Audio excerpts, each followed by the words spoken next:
Assalamualaikum Assalamualaikum. Waalaikumsalam warahmatullahi wabarakatuh, Pak. Warahmatullahi warahmatullahi wabarakatuh. Waalaikumsalam warahmatullahi wabarakatuh.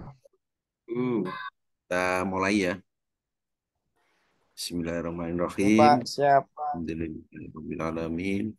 Wassalatu wassalamu ala asrafil anbiya'i wal mursalin. Sayyidina wa maulana Muhammadin wa ala alihi wa sahbihi ajma'in. Rabbi shrahli sadri wa yassirli amri wa uqdatam min lisani yafqahu qawli. Yang kami hormati, kami cintai para mahasiswa, mahasiswi Fakultas Ilmu Agama Islam Unisula, insya Allah dirahmati Allah. Kita akan melanjutkan untuk kuliah pada hari ini, yaitu berkaitan dengan Pancasila sebagai ideologi negara. Lalu kami sampaikan sudah pada upload tugas, barangkali ada yang sudah jadi. Halo, ada yang sudah upload tugas? Belum, Pak. Belum, Pak. Oh, belum ya. On Oke, nggak progress, apa-apa. Pak. Ya, ya, siap. Jadi sudah bisa upload bagi yang sudah jadi tugasnya, dan insya Allah terakhir itu berarti tanggal 10 ya, tanggal 10 ya terakhir. Baiklah, saya hanya ingin ingatkan aja, tapi sudah bisa upload bagi yang sudah jadi kan itu. Kita lanjutkan ya, yaitu mulai dari PPT 29, di mana Pancasila sebagai ideologi negara Indonesia. Artinya adalah Pancasila merupakan pandangan hidup, ya, jiwa dan kepribadian bangsa Indonesia. Moral pembangunan, Pancasila menjadi perangkat pengarahan yang dijadikan dasar, arah tujuan dalam melangsungkan kehidupan berbangsa dan bernegara. Jadi, di sini Pancasila ini sebagai ideologi ini boleh dikatakan pada tanggal 1 Oktober itu merupakan kesaktian Pancasila ya, karena 30 September itu ada gerakan G30 SPKI ya, sangat istilahnya ada yang mengatakan sangat biadab ya.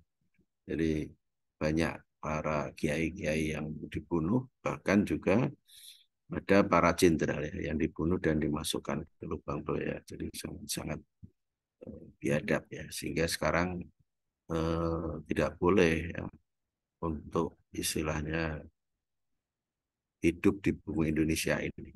Ya. Jadi beliau akan mengganti ya, ideologi Pancasila ini diganti oleh beliau adalah ideologi komunis. Ya. Ya, kalau betul-betul dulu itu ideologinya tidak Pancasila, ideologi komunis ya, mungkin Universitas Islam Sultan Agung itu nggak akan ada. Ya bisa tidak berkembang seperti ini ya, karena pakai Universitas Islam kan itu. Ya, ya alhamdulillah bisa kita tumpas. Jadi di sini merupakan dasar ya, dan arah tujuan dalam melangsungkan kehidupan berbangsa dan bernegara. Ya, sehingga kita sudah jelas karena ideologi negara Indonesia dan Pancasila, maka di samping sebagai arah, dasar, dan juga sebagai tujuan dalam melangsungkan kehidupan berbangsa dan bernegara yang sesuai dengan Pancasila. Ada 5 sila, ya, di mana istilahnya sila-sila ini nanti akan kita jelaskan berikut ini. Ya. Kita lanjut ya.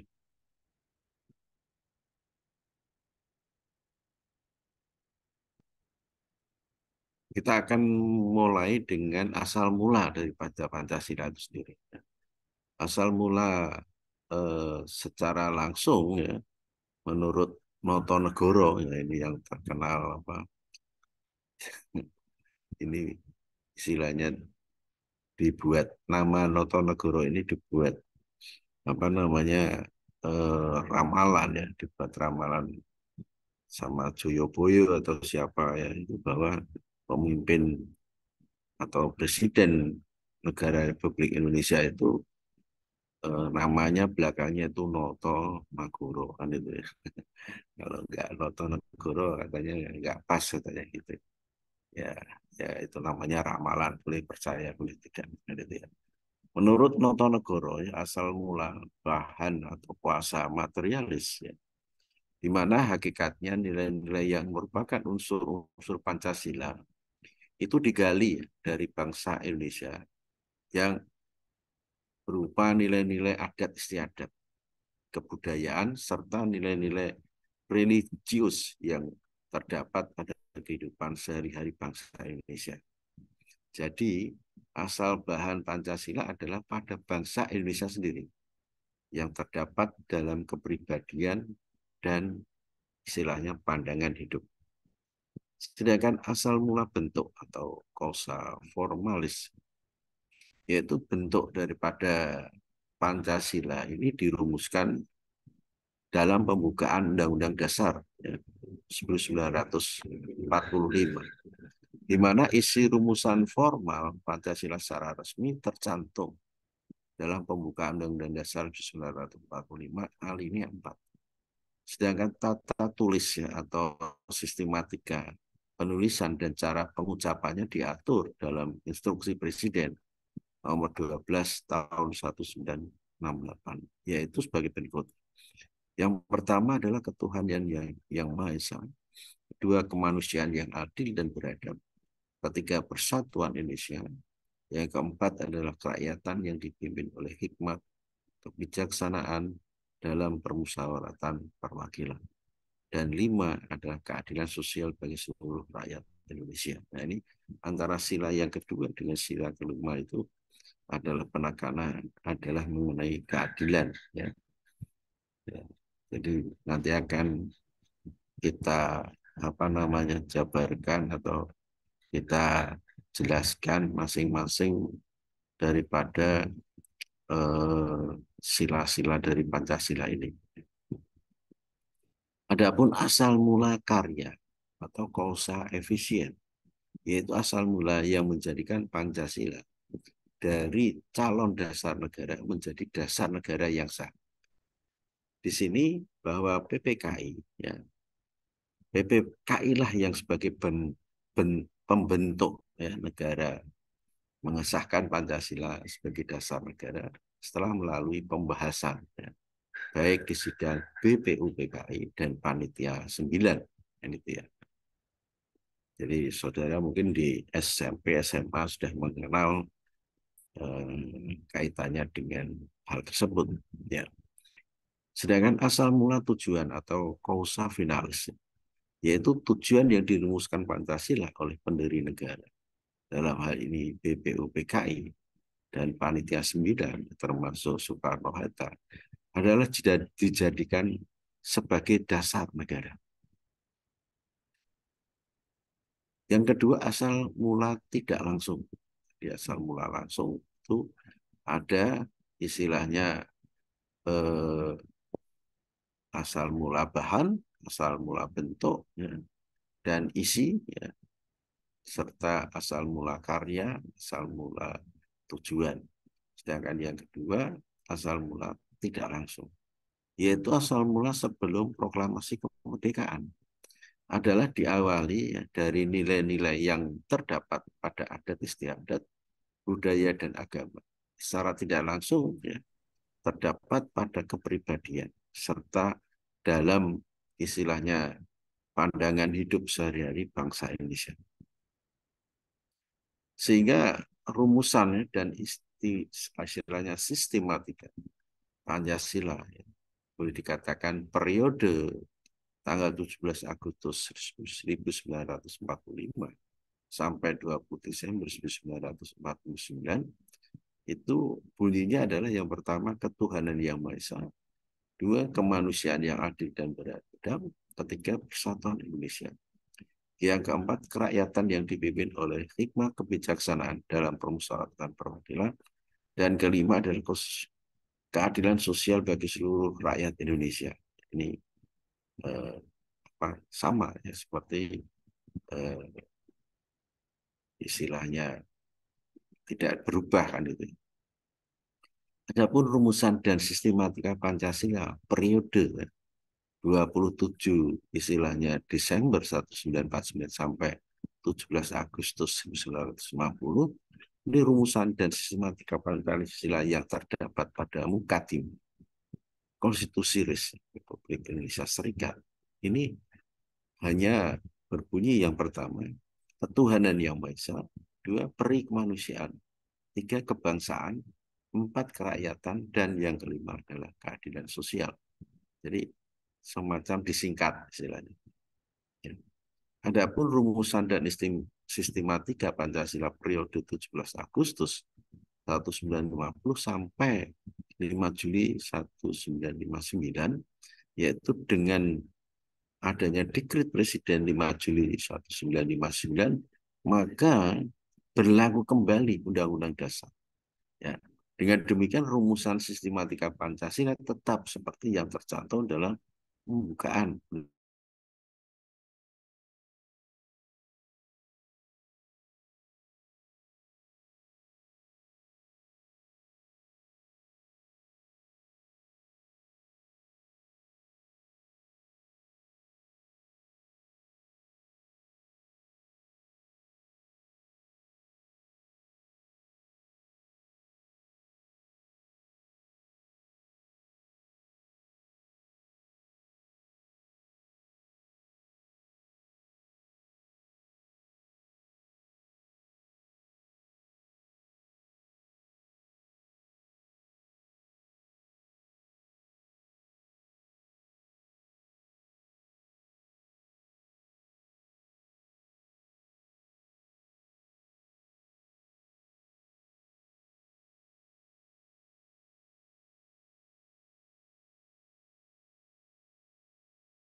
Mohon maaf Bapak, suaranya hilang.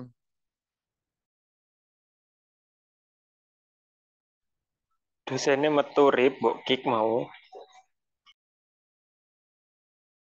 Iku lo ono, delok entah dadi host.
Mana ini?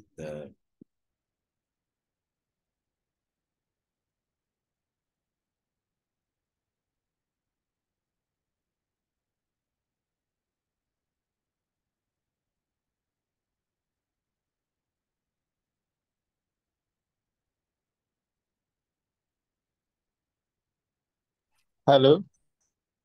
Halo, halo, sebentar ya. Oke, Pak. Ya, Iya, ini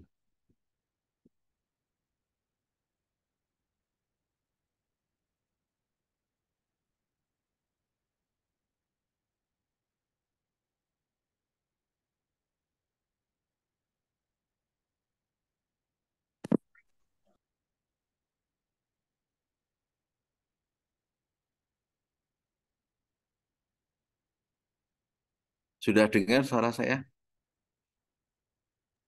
Sudah, Halo, Pak. dengar? sudah Pak. Sudah ya? Dengar ya? Soalnya kalau Sudah, Pak. videonya emang nggak bisa ini, ada error ya. Yang penting Lanjut, suaranya Pak, ya, lanjut. ya. Iya, Pak, nggak Siap, apa-apa. Bapak. Oke, Aman. nggak apa-apa ya. Oke. Jadi kita ulangi ya, berkaitan dengan Bhinneka Tunggal Ika, Tanhana Dharma Mangrua ya, meskipun berbeda-beda agama, tetapi tetap satu juga ya. Tidak ada yang berbeda. Ini adalah bahasa Jawa kuno atau bahasa Kawi ya. Ya, jadi ada juga yang mengatakan bahasa Kawi ini bahasa bahasa Jawa tapi kuno kan itu ya. Pak Solkan zaman SMA itu juga pernah ya diajari bahasa Kawi ya. Hanata sira bagawan sonaka sirata gawe yajna dina payaken ing nemi sarana. Jadi itu ada artinya. Ya, ada seorang raja ya, dan sebagainya lah. Nanti kita lanjutnya. Mengenai pasal 1 angka 2 ya Undang-Undang Nomor 24 Tahun 2009 tentang istilahnya bendera, bahasa dan lambang negara serta lagu kebangsaan atau dalam Undang-Undang 24 2009 ya, di mana Garuda Pancasila merupakan lambang negara Republik Indonesia. Jadi berkaitan dengan apa namanya lambang negara ya, berkaitan dengan bendera ya, berkaitan dengan bahasa ini di istilahnya ada undang-undangnya ya. Di sini boleh dikatakan lebih tepatnya itu pasal 1 angka 2 Undang-Undang Nomor 24 ya tahun 2009 ya, yaitu berkaitan tentang bendera, bahasa dan lambang negara ya, bahkan lagu kebangsaan kita. Adapun di dalam pasal 45 Undang-Undang Nomor 24 2009 dijelaskan bahwa lambang negara kesatuan Republik Indonesia itu berbentuk Garuda Pancasila ya, yang kepalanya menoleh atau istilahnya menoleh ke kanan lurus menoleh sebelah kanan ya, lurus istilahnya itu ya. Dan perisai berupa jantung ya, yang digantung ya, dengan rantai pada leher Garuda, di mana ada semboyan yaitu Bhinneka Tunggal Ika, ditulis ya di atas pita yang dicengkeram oleh Garuda. Ya, inilah berkaitan dengan lambang negara. Adapun pasal 52 ya, Undang-Undang Nomor 24 2009 diatur bahwa lambang negara dapat digunakan yaitu sebagai cap atau kop surat jabatan ya. Jadi kalau saudara istilahnya melihat mengenai kop surat jabatan ya, ada burung garudanya ya, itu adalah merupakan apa namanya kop surat yang diperbolehkan ya.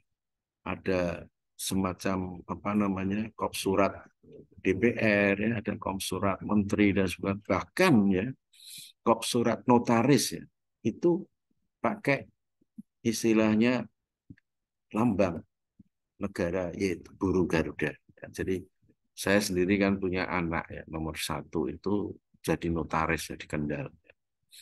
Itu Sedangkan saya di samping sebagai dosen kan sebagai pengacara itu begitu dilantik ya istilahnya sebagai notaris di pengadilan tinggi ya, terus diperbolehkan untuk menggunakan kop suratnya ya sebagai jabatan dia sebagai notaris itu burung Garuda ya. Ya setelah istilahnya kop apa namanya stempelnya itu jadi itu di istilahnya ditokkan ya itu di depan saya ya nih Pak saya sudah jadi notaris istilahnya apa namanya stempel saya ya.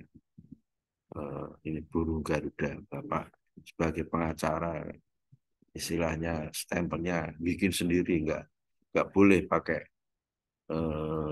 burung Garuda ya, berarti dia adalah notaris itu adalah pejabatnya negara tapi tidak dibayar oleh negara tapi dipensiun oleh negara anehnya seperti itu ya.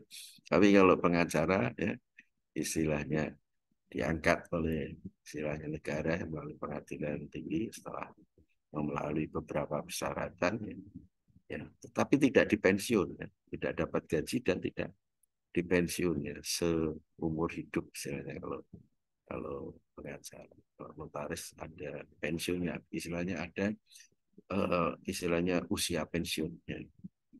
Ada usia pensiun kalau mengajukan perpanjangan bisa diperpanjang ya. Setelah sampai 2 tahun. B yaitu sebagai cap dinas ya untuk kantor ya, kantor pemerintahan. C yaitu pada kertas bermaterai. Jadi saudara kalau istilahnya membuat surat istilahnya yang ada hubungan kepentingan ya, seperti membuat surat kuasa ya, membuat surat pernyataan ya, itu harus bermaterai ya sehingga bahasanya di dalam undang-undang biaya materai itu ya semua surat-surat penting harus istilahnya diberi materai cukup. Nah, bahasanya gitu, bahasa hukumnya adalah materai cukup. Karena apa? Kemungkinan beberapa tahun kemudian biaya materai itu berubah. Ya. Sebelum tahun 2000 apa namanya 2020 ya itu biaya materai adalah 6.000 ya. Jadi sekarang ya 2023 ini biaya materai 10.000 ya sehingga dikatakan ditandatangani di atas materai cukup jadi karena sesuai menyesuaikan materainya harus cukup ya disesuaikan. D yaitu pada surat dan lencana gelar pahlawan ya tanda jasa dan tanda kehormatan ya ini ada gambarnya apa namanya lambang negara yaitu Garuda Pancasila ya ada istilahnya yang digandul-gandulkan ya di baju gitu ya. Yaitu sebagai lencana atau atribut pejabat negara, pejabat pemerintah atau warga negara Indonesia yang sedang mengemban tugas negara. Satu misal di luar negeri. F yaitu dalam penyelenggaraan peristiwa resmi. Ya.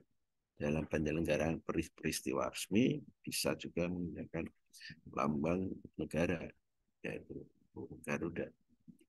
G yaitu dalam buku dan majalah yang diterbitkan oleh pemerintah. H dalam buku kumpulan undang-undang dan atau I istilahnya di rumah warga negara Indonesia ya di kantor saya ada burung Garuda kan ada orang jual istilahnya nawari ya sudah saya beli ya istilahnya biar apa dia sebagai usaha UMK ya usaha menengah istilahnya bisa berjalan kan gitu kita beli ya kita beli tapi apa kemarin kata anak saya jatuh sehingga ada putus itu ya nanti kita beli lagi kalau punya uangan itu ya kita lanjutkan. Adapun pasal 57 ya Undang-Undang Nomor 24 2009 disebutkan sejumlah larangan terkait dengan lambang negara yaitu setiap orang dilarang mencoret coret menulisi ya menggambari atau membuat rusak lambang negara dengan masuk menodai ya, menghina atau merendahkan kehormatan lambang negara. Ya ini kalau berbuat seperti ini bisa istilahnya dikatakan melanggar hukum, ya bisa dikenai pidana.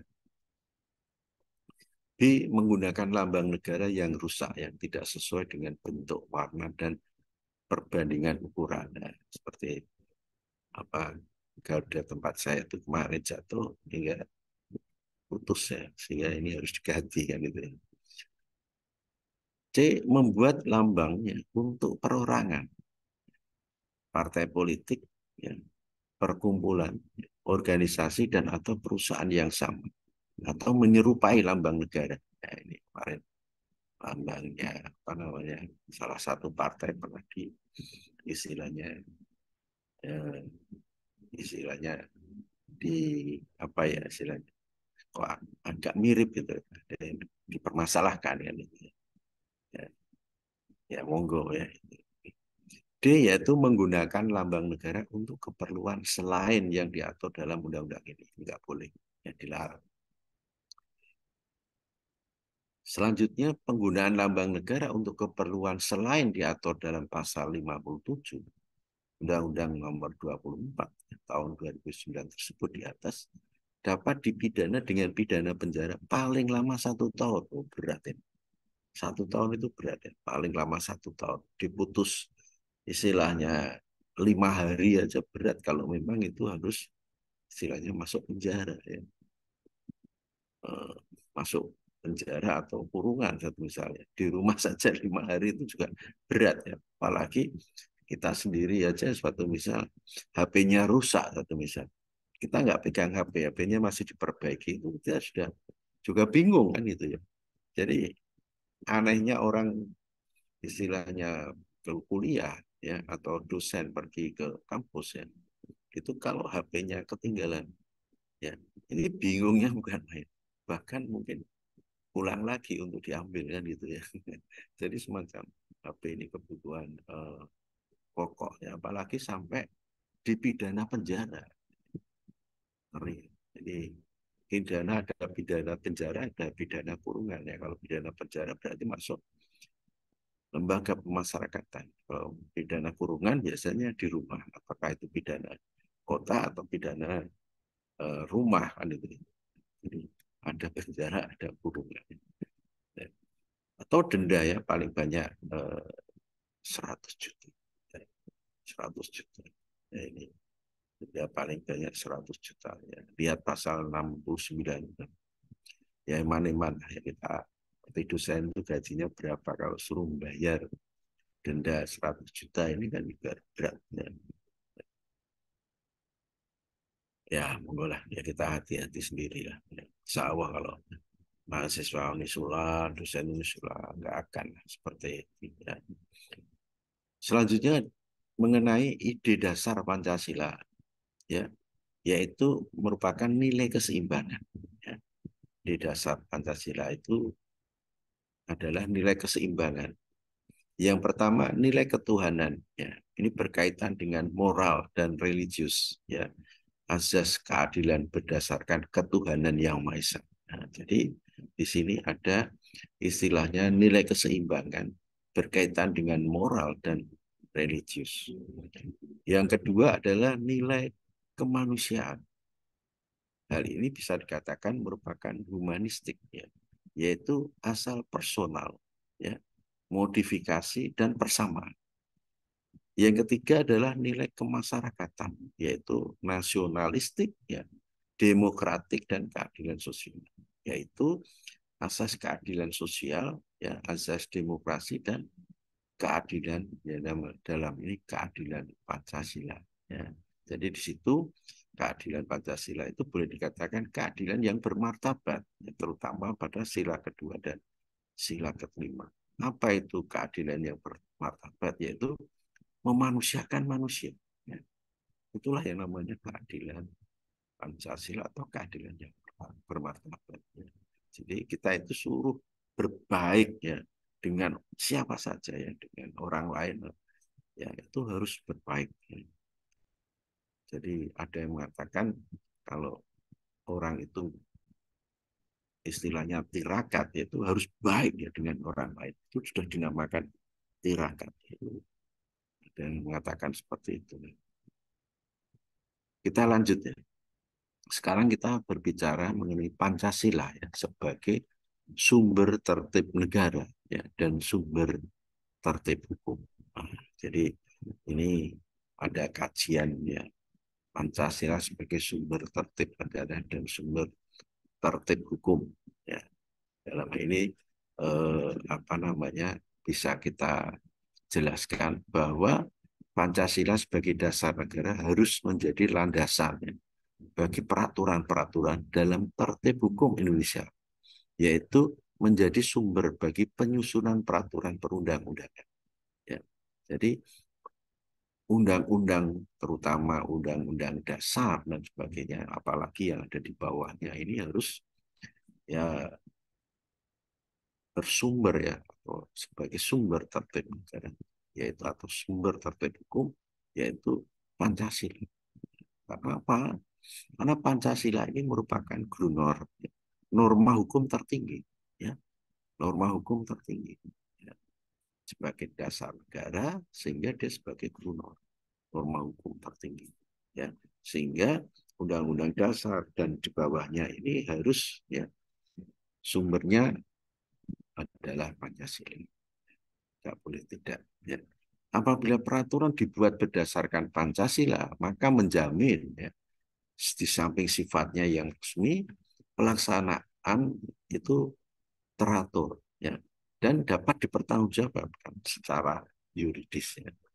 Ini asalkan mencontohkan yaitu Undang-Undang Nomor 1 Tahun 1974 ya, tentang perkawinan. Ya, jadi di sini kalau orang hukum itu bicara masalah kawin biasa ya. Ya, wah mau ngomongin kawin katanya kasar, kok nikah katanya itu. Karena undang-undangnya adalah undang-undang perkawinan, bukan undang-undang pernikahan kan itu. Jadi biasa ya. Berarti perkawinan itu bahasa nasional kan itu. Saya mengatakan kalau bilang kawin itu kok seperti hewan ya. Menikah lah kan itu ya, monggo lah ya. Jadi diperhalus atau besar seperti itu ya. Oke, kita lanjut. Adapun mengenai nilai-nilai dasar Pancasila, yaitu yang pertama nilai ketuhanan yang Maha Esa, nilai kemanusiaan yang adil dan beradab, nilai persatuan Indonesia, dan yang keempat adalah nilai kerakyatan yang dipimpin oleh hikmat kebijaksanaan dalam permusyawaratan perwakilan, dan yang kelima adalah nilai keadilan sosial. Baiklah, nilai-nilai sila Pancasila ini kita kita lihat ya, yang mana selaras ya dengan nilai-nilai agama Islam. Ya, suatu misal yang pertama ya, sila pertama ya, ketuhanan yang Maha Esa. Ini selaras dengan surat Al-Baqarah ya 163, yang artinya dan Tuhanmu adalah Tuhan yang Maha Esa. Ya. Tidak ada Tuhan melainkan Dia yang Maha Pemurah lagi Maha Penyayang. Ya. Berarti ketuhanan yang Maha Esa selaras dengan surat Al-Baqarah ya, 163. Selanjutnya mengenai sila kedua, kemanusiaan yang adil dan beradab. Yang ini selaras dengan surat Al-Maidah 8. Yang artinya, hai orang-orang yang beriman, hendaklah kamu jadi orang-orang yang selalu menegakkan kebenaran karena Allah, menjadi saksi dengan adil, dan janganlah sekali-kali kebencianmu terhadap sesuatu kaum mendorong kamu untuk berlaku tidak adil. Berlaku adillah karena adil itu lebih dekat kepada takwa, dan bertakwalah kepada Allah. Sesungguhnya Allah Maha mengetahui apa yang kamu kerjakan. Ya. Nah, di sini ya, kemanusiaan yang adil dan beradab ini selaras dengan surat Al-Maidah 8. Karena artinya ini berkaitan suruh istilahnya berlaku adil ya, berlaku adil. Karena adil itu istilahnya lebih dekatnya kepada takwa. Jadi itu ya. Kita lanjut. Sila yang ketiga ya, Persatuan Indonesia. Ya, ini selaras dengan surat Al-Imran 103. Yang artinya, dan berpeganglah kamu semua kepada tali agama Allah, dan janganlah kamu bercerai-berai, dan ingatlah akan nikmat Allah kepadamu ketika kamu dahulu bermusuh-musuhan, maka Allah mempersatukan hati, lalu menjadikan kamu karena nikmat Allah orang-orang yang bersaudara, dan kamu telah berada di tepi jurang neraka, lalu Allah menyelamatkan kamu daripadanya. Demikianlah Allah menerangkan ayat-ayatnya kepadamu agar kamu mendapat petunjuk. Jadi di sini persatuan Indonesia. Nah ini ya nanti kita akan berbicara apa itu persatuan Indonesia, itu pendapat ahli. Kita lanjut. Sekarang sila yang keempat, yaitu kerakyatan yang dipimpin oleh hikmat kebijaksanaan dalam permusyawaratan perwakilan, yaitu selaras dengan surat Asy-Syura 38, yang artinya, dan bagi orang-orang yang menerima, mematuhi seruan Tuhannya, dan mendirikan sholat, sedang urusan mereka diputuskan dengan musyawarah antara mereka, dan mereka menafkahkan sebagian dari rezeki yang kami berikan kepada mereka. Ya, jadi di sini kita diminta segala sesuatu permasalahan untuk dimusyawarahkan. Bahkan kita ingat ya, kalau kita di pengadilan agama yang mau melakukan perceraian, maka harus pertama kali ada mediasi. Bahkan di dalam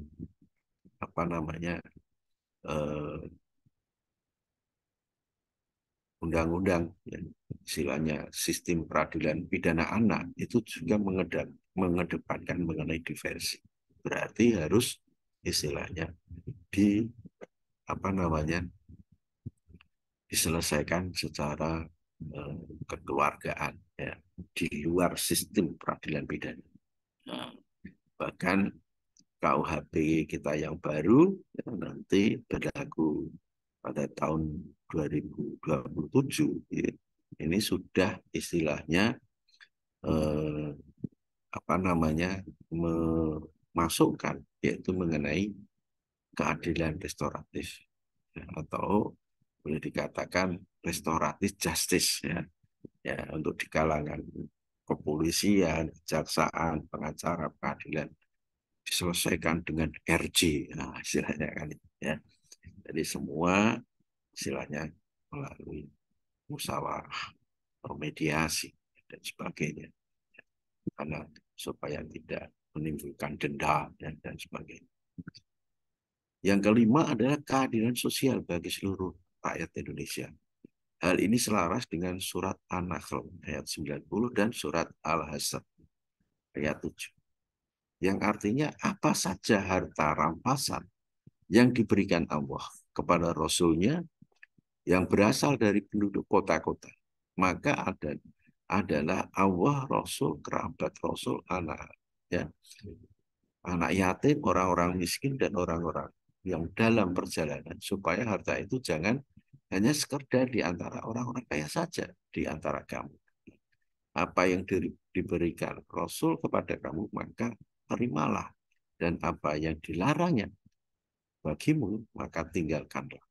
Dan bertakwalah kepada Allah, sesungguhnya Allah sangat keras ya, hukumannya. Keadilan sosial bagi seluruh rakyat Indonesia selaras dengan surat An-Nahl ayat 90 dan surat Al-Hasr ayat 7. Selanjutnya kita akan berbicara mengenai Pancasila ya, yang boleh dikatakan diuraikan dalam butir-butir. Hal ini sejak tahun 2003 ya, maka ditetapkan yaitu dengan berdasarkan TAP MPR nomor 1 garis miring MPR garis miring 23 yaitu ada 3 butir pedoman pengamalan Pancasila, tetapi telah diganti menjadi 45 butir Pancasila. Di mana butir-butir itu bunyinya adalah sebagai berikut.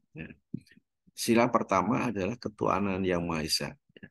Nah, di sini ya ada istilahnya butir-butir Pancasila ya, sebagai pedoman pengamalan Pancasila ini ya, ada yaitu sila pertama itu butir-butir pedomannya itu ada 1, 2, 3, 4, 5, 6, 7. Nah, ada 7 ya. 7. Sila kedua 1, 2, 3, 4, 5, 6, 7, 8, 9, 10, 17. Ya. Sila ketiga berarti berapa? 1, 2, 3, 4, 5, 6. 1, 2, 3, 4, 5, 6, 7. Nah, 17 tambah 7 berarti 24. Sila keempat yaitu ada 1, 2, 3, 4, 5, 6, 7, 8, 9, 10. Ya. Berarti ada 34. Ya. Sila kelima ada 1, 2, 3, 4, 5, 6, 7, 8, 9, 10, 11. Berarti pas ya 45. Ya, ini saya kira mengenai butir-butir Pancasila ini saya mohon mahasiswa bisa membaca sendiri ya.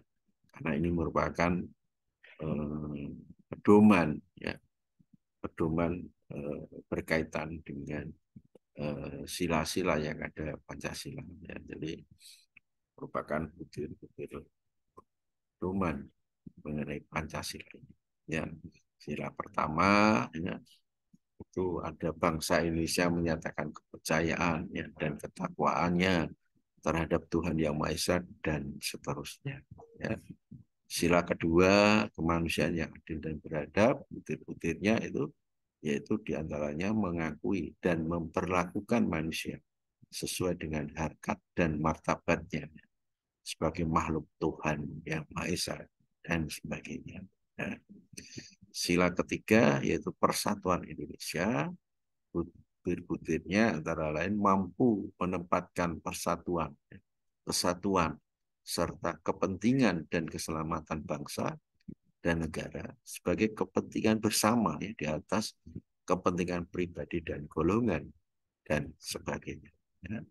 Sila keempat yaitu kerakyatan yang dipimpin oleh hikmat kebijaksanaan dalam permusyawaratan perwakilan, butir-butirnya diantaranya ya, sebagai warga negara dan warga masyarakat, sehingga setiap manusia Indonesia mempunyai kedudukan, hak dan kewajiban yang sama dan seterusnya.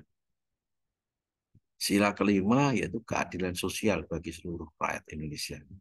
Butir-butirnya antara lain mengembangkan perbuatan yang luhur, yang mencerminkan sikap dan suasana kekeluargaan dan kegotong royongan dan sebagainya. Ya, nanti para mahasiswa butir-butir pedoman sila-sila dari Pancasila ini supaya dibaca ya, dipahami ya, sehingga kita nanti setelah lulus hidup dalam masyarakat ini, kalau kita melaksanakan butir-butir dari Pancasila itu, insya Allah akan menjadi orang yang baik ya, istilahnya gitu. Jadi saya yakin mahasiswa Indonesia ini semuanya ya, orang-orang baik ya, karena merupakan generasi khairul ummah ya, merupakan generasi khairul ummah ya. Generasi yang istilahnya menjalankan perintah-perintah Allah dan menjauhi larangan-larangan Allah. Ya, saya kira itu. Kita sampai mengenai Undang-Undang Dasar 45 ya sebagai konstitusi negara Indonesia ya. Di mana Undang-Undang Dasar 45 sebagai konstitusi negara Indonesia ini di dalam penjelasannya ya itu kita bagi ya. Ya, kita bagi yang A yaitu perkembangan konstitusi di Indonesia berdasarkan sejarah, B yaitu makna pembukaan Undang-Undang Dasar 45, ya, ya. Jadi kita bagi seperti itu, ya, dan ini ada pendapat-pendapat, ya. Maka akan kita jelaskan, ya, berkaitan dengan Undang-Undang Dasar 45 sebagai konstitusi negara, ya, di mana negara kita ini adalah sebagai negara hukum, ya, Rechtsstaat, kan itu. Yang pertama yaitu perkembangan konstitusi di Indonesia berdasarkan sejarah. Kita akan menjelaskan mengenai pengertian konstitusi itu bagaimana, fungsi konstitusi itu bagaimana, baru sejarah konstitusi di Indonesia.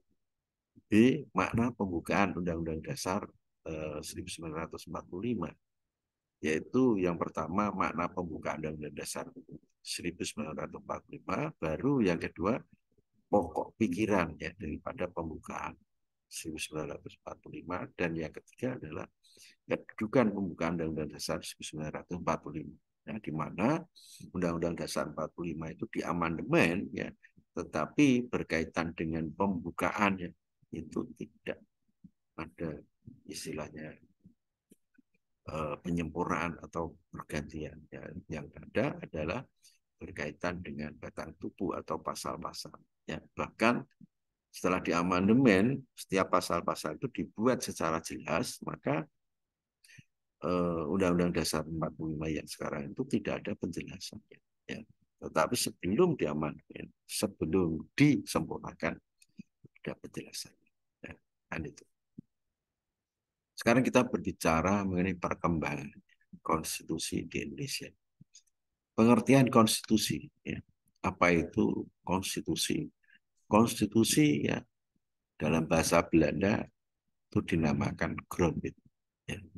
Sehingga bisa dikatakan constitution, ya, bahasa Inggris, ya, adalah menurut pengertian sosiologis, ya, dan politis, yaitu berupa faktor-faktor kekuatan yang nyata, ya, yang ada dalam masyarakat. Itulah konstitusi, ya, faktor-faktor kekuatan yang nyata, ya, yang ada dalam masyarakat, ya.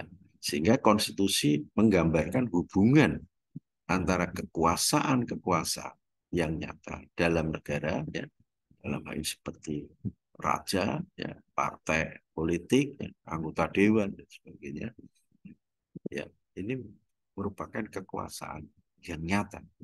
Sehingga menurut pengertian secara yuridis adalah bahwa konstitusi adalah sesuatu yang ditulis dalam naskah, ya, yang memuat semua bangunan negara, ya, dan sendi-sendi pemerintahan. Nah, jadi konstitusi ini boleh dikatakan, ya, seperti itu. Dalam hal ini adalah undang-undang, ya, undang-undang dasar dan sampai di bawahnya, ya, yaitu sesuatu yang ditulis dalam naskah atau sebuah naskah, di mana naskah ini memuat semua bangunan negara, ya. Jadi ada lembaga-lembaga bangunan negara, ya, dan sendi-sendi pemerintahan, ya. Jadi di sini ada sendi-sendi pemerintahannya, ya. Nah, sekarang kita ambil pendapat, ya, pendapat istilahnya ahli hukum yang berkaitan dengan konstitusi. Saya ambil menurut istilahnya J.V. Strong, ya, di mana konstitusi adalah sekumpulan asas-asas dasar-dasar yang mengatur tentang hal-hal sebagai berikut, ya, yaitu pertama atau A, kekuasaan pemerintahan, B, hak-hak dari yang diperintah, ya, dan C adalah hubungan antara pemerintah dengan yang diperintah.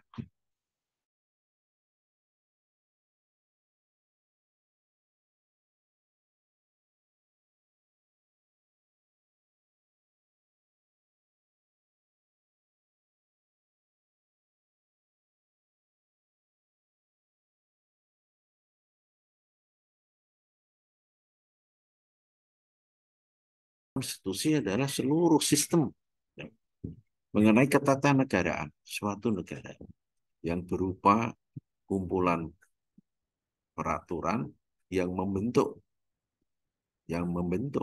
mengatur atau memerintah dalam pemerintahan suatu negara. Ya, itu ya mengenai konstitusi. Sekarang mengenai fungsi daripada konstitusi. Ya. Yaitu ditinjau dari tujuannya. Ya, bahwa konstitusi berfungsi ya, untuk menjamin hak-hak anggota warga masyarakatnya, terutama warga negara, dari tindakan sewenang-wenang penguasa atau penguasanya. Nah, jadi di sini dengan adanya konstitusi, maka penguasa ini nggak bisa bersewenang-wenang. Ya, dia harus melakukan jabatannya sesuai dengan konstitusi, sesuai dengan undang-undang. Sudah diatur. Ya.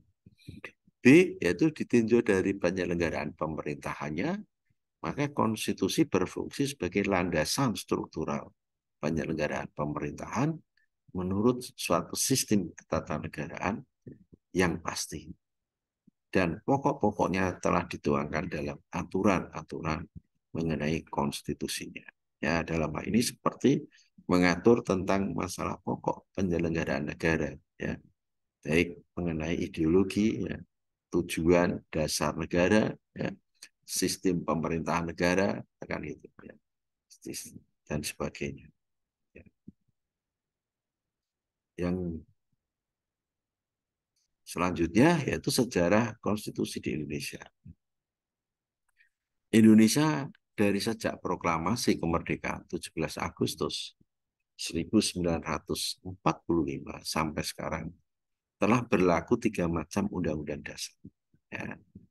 Dalam 4 periode ya, berlaku undang-undang dasar, 3 macam undang-undang dasar dalam 4 periode, yaitu periode pertama ya 18 Agustus 1945 sampai 27 Desember 1945 berlaku Undang-Undang Dasar 1945 ya, satu, yaitu mengatur mengenai pembukaan batang tubuh ya yang terdiri dari 16 bab, 37 pasal, 4 aturan peralihan dan 2 ayat aturan tambahan. Ya. Selanjutnya periode yang kedua ya 27 Desember 1949 sampai 17 Agustus 1950 berlaku Konstitusi RIS ya Republik Indonesia Sekarang, yaitu di dalamnya yaitu ada mukadimah yang terdiri hanya 6 bab dan 197 pasal. Adapun periode yang ketiga yaitu 17 Agustus 1950 sampai 5 Juli 1959 berlaku Undang-Undang Sementara ya, 1950 yang terdiri hanya pembukaan dan 6 bab dan 146 pasal. Ya. Periode yang keempat yaitu 5 Juli ya, 1959 sampai 1999 berlaku Undang-Undang Dasar 45 ya. Ya, berlaku Undang-Undang Dasar 45. Jadi ada istilahnya boleh dikatakan 3 ya undang-undang ya. Ada 3 undang-undang. Ya. Di sini ya, ada 3 ya. Ada 3 undang-undang ya, dalam beberapa periode kan itu. Ada 3 macam undang-undang dasar ya, dalam 4 periode, karena periode yang kelima kembali ya kepada Undang-Undang Dasar 1945 kan itu. Sekarang hanya periode yang kelima sampai sekarang ini ya 1999 sampai sekarang ini yaitu Undang-Undang Dasarnya sudah diamandemen ya. Sudah disempurnakan atau sudah dirubah ya, tapi tidak diganti kan gitu. Beda bahasa. Kalau diganti berarti diganti semua. Tapi kalau dirubah berarti ya dirubah sebagian. Karena perubahan berarti dirubah. Atau diamandemen lebih tempatnya disempurnakan. Yaitu terdiri dari pembukaan 21 bab, 37 pasal, 170 ayat ya. 3 pasal aturan peralihan dan 2 pasal aturan tambahan.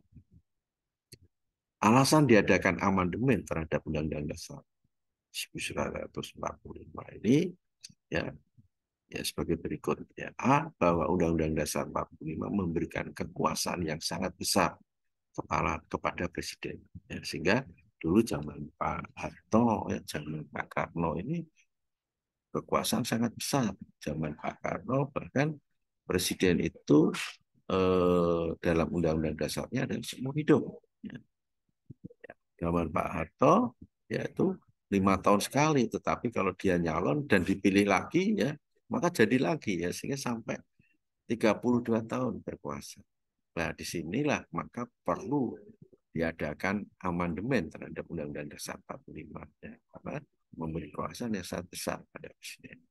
Di Undang-Undang Dasar 45 ini membentuk struktur ketatanegaraan yang bertumpu pada MPR sebagai pemegang kekuasaan tertinggi yang melaksanakan kedaulatan rakyat, sehingga berakibat tidak terdapat check and balance antara lembaga negara. Ya, sehingga di sini MPR yang tadinya lembaga tertinggi sekarang menjadi lembaga tinggi. Jadi sekarang ini nggak ada lembaga tertinggi, nggak ada. Yang paling tinggi adalah Undang-Undang Dasar 45, di atasnya Pancasila. Ya.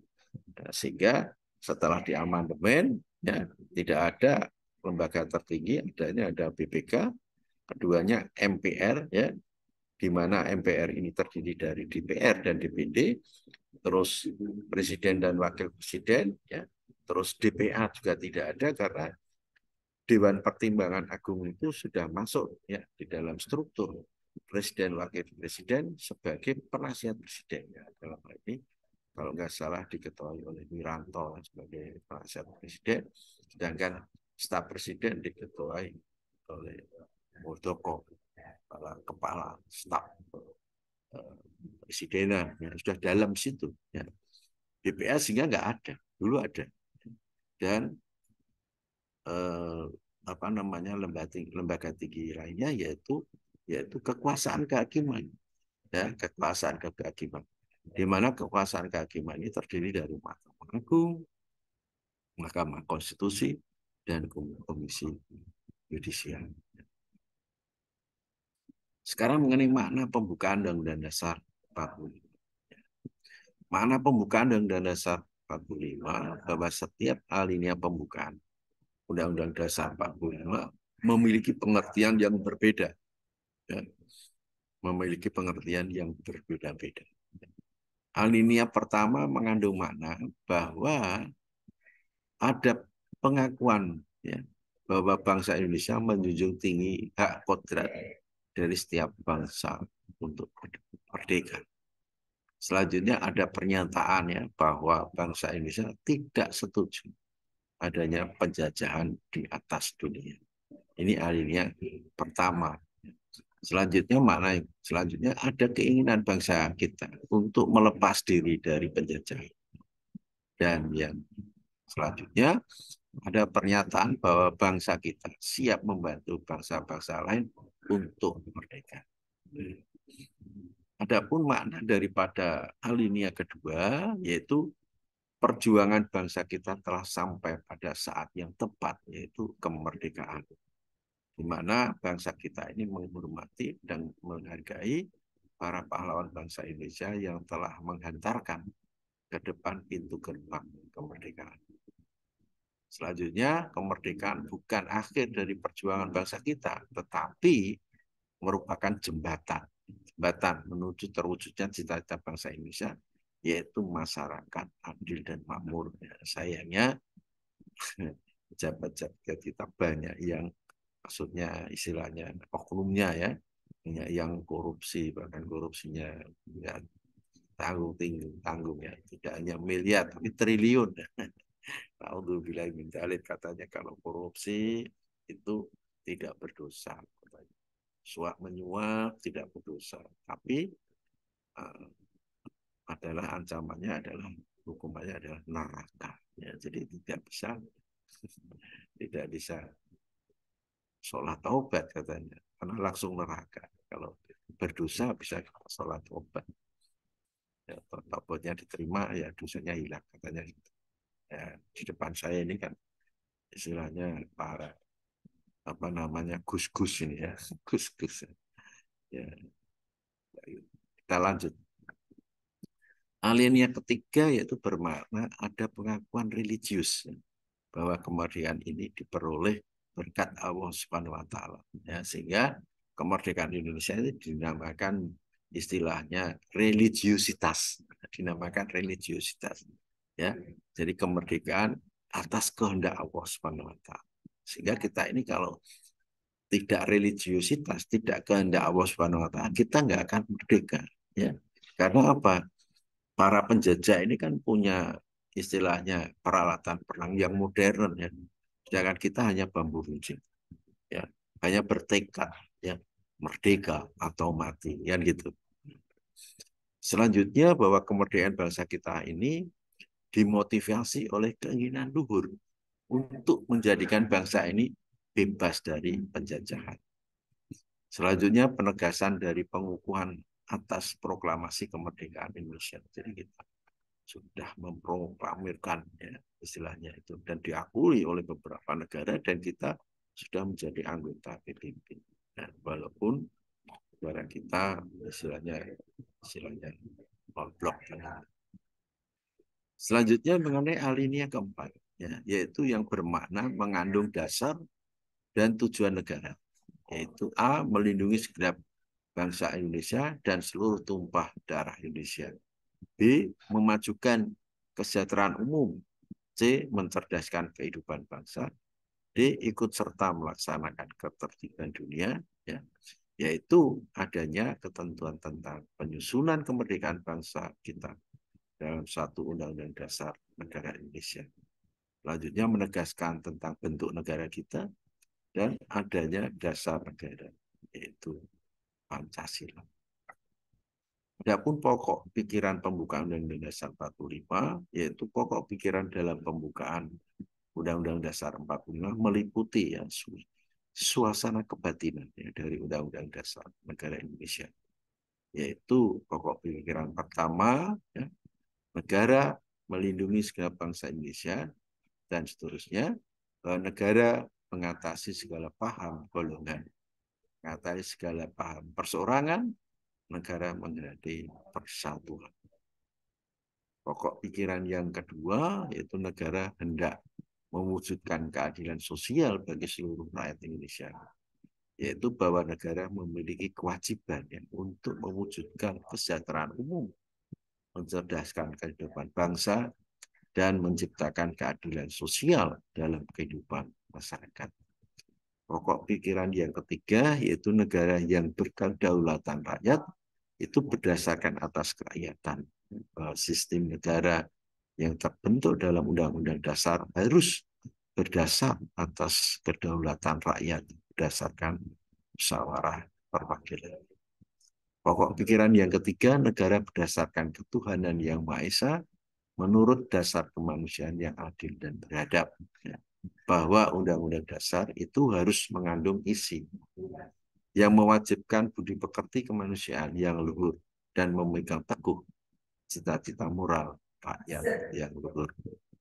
Sedangkan pokok pikiran yang ketiga mengenai kedudukan pembukaan Undang-Undang Dasar 45 adalah lebih tinggi dari batang tubuh Undang-Undang Dasar 1945. Meskipun pada waktu pengesahannya menjadi satu kesatuan, ya, karena memuat hukum dasar negara, cita-cita serta tujuan negara, dan menjadi dasar lahirnya hukum negara tertulis ataupun tidak tertulis, ya. Kalau tertulis berarti Undang-Undang Dasar 45, tidak tertulis yaitu konvensi. Selanjutnya sebagai tertib hukum yang tertinggi dalam susunan perundang-undangan negara Republik Indonesia. Saya kira kuliah kita sampai di sini. Kita nanti ketemu lagi lewat Zoom, ya, yaitu kuliah yang akan datang, yaitu pada hari Selasa tanggal 10, ya, jam 15.30. Sebagai catatan, saya mengingatkan supaya segera membuat tugasnya, dan terakhir diupload adalah tanggal 10, ya, tanggal 10 Oktober 9:45 jam 24 atau jam 00. Apabila error ya itu bisa ke email Pak Solkan. Tapi kalau meng-email jangan lebih dari tanggal 10 ya. Itu sama aja terlambat itu. Ya. Jadi kalau mau email ya sebelum tanggal 10 ya, terus jangan alasan Pak ini saya email tidak bisa masuk SIM, saya mau email. Nah, tapi lebih dari tanggal 10 ya sama aja. Berarti terlambat itu. Ya, terlambat. Jadi terakhir tanggal 10 Oktober 2023 jam 24. Ya, jadi kalau meng-email ya sebelum istilahnya jam 24 tanggal 10 Oktober. Itu yang bisa Pak Solkan sampaikan. Kurang lebihnya mohon maaf. Akhirul kalam. Wassalamualaikum warahmatullahi wabarakatuh. Waalaikumsalam. Salam. Wabarakatuh. Warahmatullahi wabarakatuh. Terima kasih Hadir Bapak. supaya absen di SIM ya. Jangan lupa ya. Absen di SIM jangan lupa. Terima Ya kasih Pak, ya. Ya, saya mau Pak izin sama-sama Pak. Terima untuk live kasih ya. banyak juga Pak. Ya, saya izin. Ya Pak, silakan.